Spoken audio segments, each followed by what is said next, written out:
Okay, today we're going to continue to talk about quadrilaterals, and we're going to add along down our family tree rhombus, rectangles, and squares.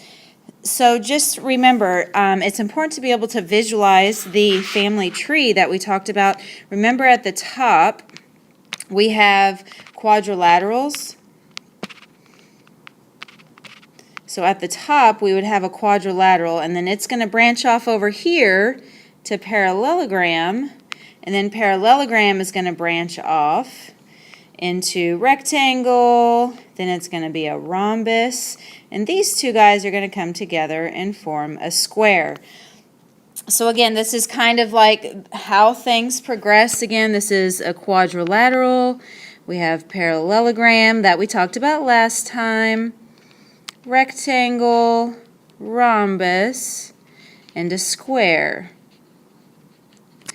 So let's talk about what a rhombus is. A rhombus is a parallelogram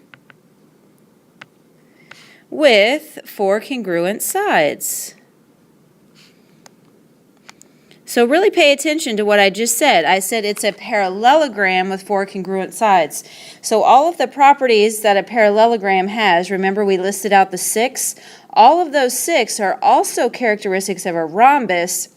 The rhombus just adds a couple more. So the first thing that happens in a rhombus is that all 4 sides are congruent. And we'll talk about in just a minute what happens when those sides become congruent.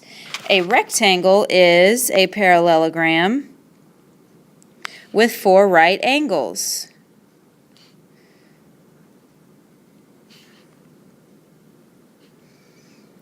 So again, a rectangle is going to have all of the properties of its parent up here, the parallelogram. So parallelogram had some babies, rectangle and rhombus.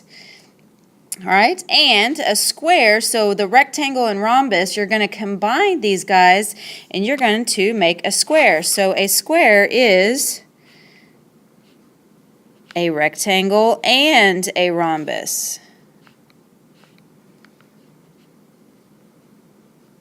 So it has all the properties of everything above it. So it has properties of a rhombus, properties of a rectangle, which also have properties of a parallelogram.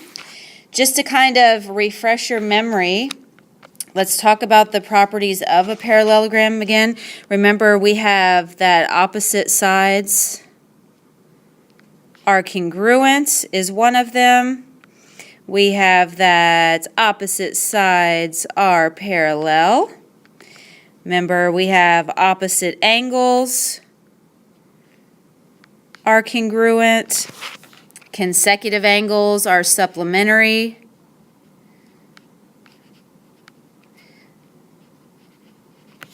All right, so that's just a few of them. There's also what the diagonals bisect each other.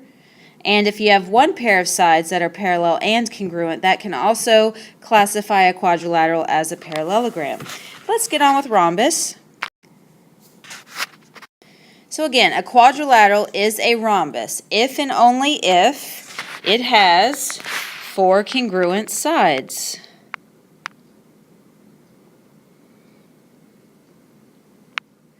So what that's going to look like is that all of these sides are going to be the same exact length. So basically, from a parallelogram to a rhombus, everything becomes the same length on the outer edges. So in number 1, you can imagine if we have that BC is 6 and we want to find, they're telling us, okay, we're going to go ahead and say this is a rhombus. Then, if this BC is 6, that means all of these sides are 6. So AD is 6 units and CD is 6 units. All right, here, this is a rhombus. So they give me BC is 3x plus 10 and AD is 2x plus 13. Because it's a rhombus, we know that all 4 sides are the same. And you guys know by now that if pieces are congruent, then they have equal measures. So we're going to make our equation 3x plus 10 equals 2x plus 13, and we're going to solve.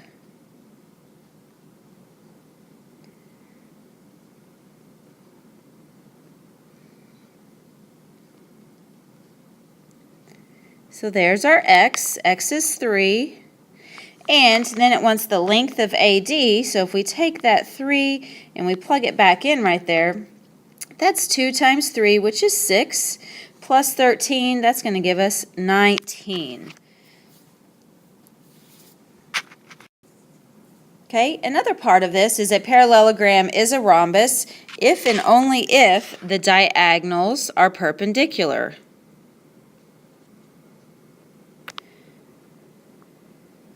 So remember I said some things happen on the inside when you have all of the outer edges being congruent. Then what happens is that the diagonals on the inside become perpendicular. So we have a parallelogram. But we want to say, we want to make this a rhombus. So to make it a rhombus, the diagonals through the center, now what happens is they are perpendicular.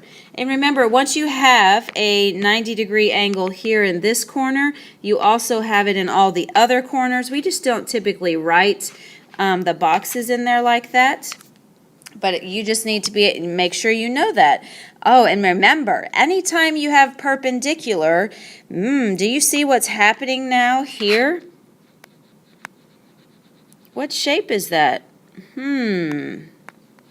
It's a right triangle.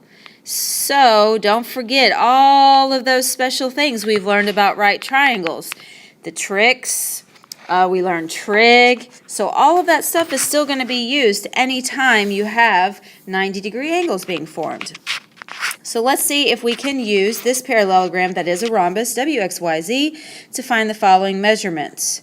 If it's a rhombus, then I know that all 4 sides are the same, and then I also know that the diagonals are perpendicular. So you have to, as soon as you see this name, you've got to be able to come over and mark the picture. Remember, inside this name are all of those properties we've discussed. It's your responsibility for knowing all of those properties. They're not ever going to be given to you. All right, measure of angle WXV. So let's see if we can find, all right, so W, pen, there we go, W, X, V. All right, so we want to find the measure of that angle in there. We practiced this the other day, that if this one was 34, that makes that angle also 34 degrees because they are alternate interior angles. All right, WXY. So from W to X to Y, let's see if we can find that one. W, pen again, hello. WXY. All right, well, if this one is 34, what also happens if in a rhombus is that the diagonals are also angle bisectors. So add that on there, that the diagonals are angle bisectors.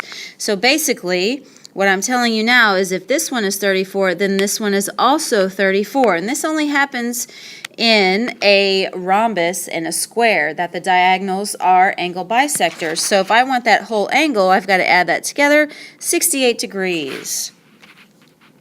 All righty, then X, Y, Z. So from X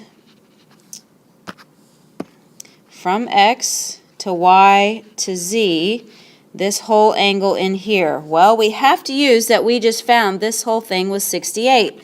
Remember, rhombuses also have all the properties of a parallelogram. One of the properties of a parallelogram is that consecutive angles are supplementary. So 180 take away 68 is going to leave you with, bing, bing, 112 for that whole angle. And last but not least, XYV. So from X,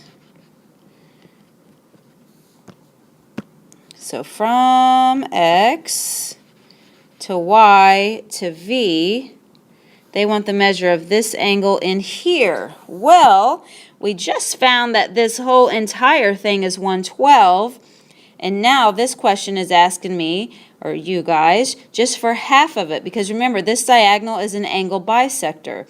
So if you take 112 and you cut it in half, lo and behold, 56 degrees. Excellent. Okay, now for rectangles. A quadrilateral is a rectangle if and only if it has 4 right angles.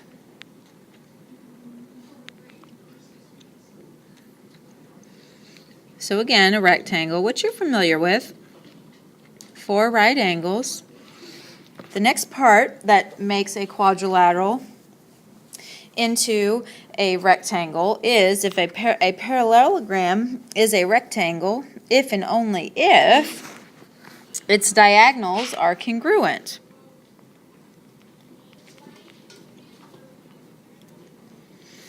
So this is kind of the first time we see that the diagonals are congruent. So in a rectangle, the diagonals, again, from corner to corner, corner to corner.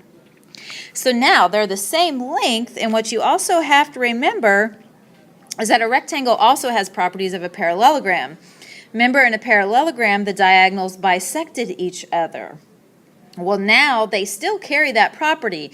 So now not only do they bisect each other, but they're also the same length.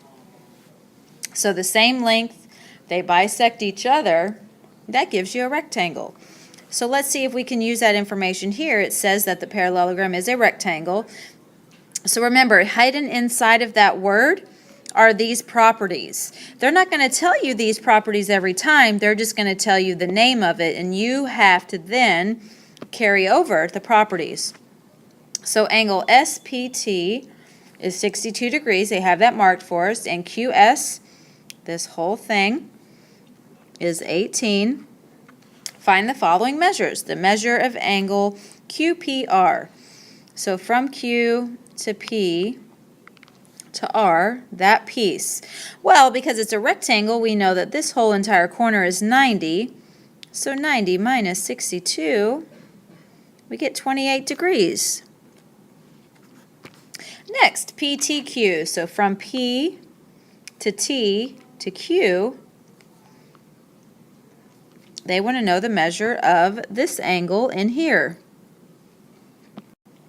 So the way we can find that is, remember, we have parallel sides, all right, which gives us, again, the alternate interior angles. So basically, we found out that this corner is 28 degrees. Inside of a rectangle, all of these triangles formed inside of a rectangle here are going to be isosceles triangles. So if that corner is 28, that means that angle there is 28. So we're looking at then this triangle here, and if I were to redraw that triangle, we have this angle is 28 degrees and this one's 28 degrees.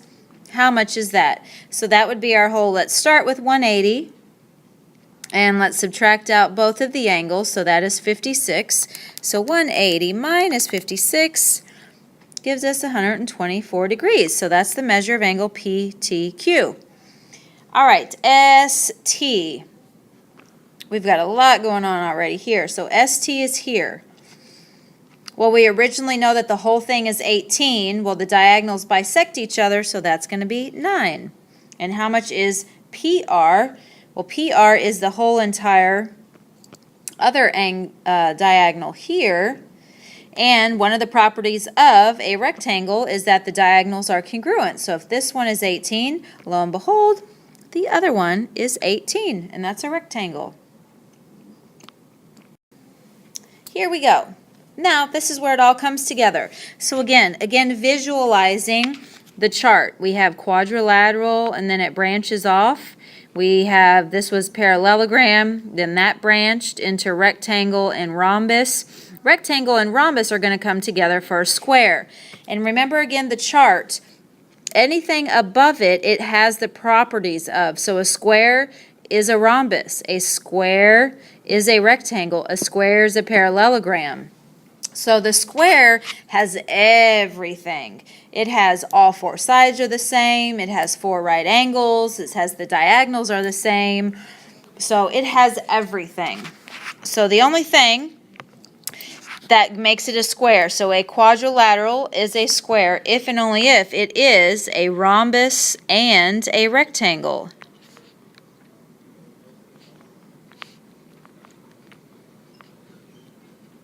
So the square has everything. All four sides are the same. So that's the rhombus part of it.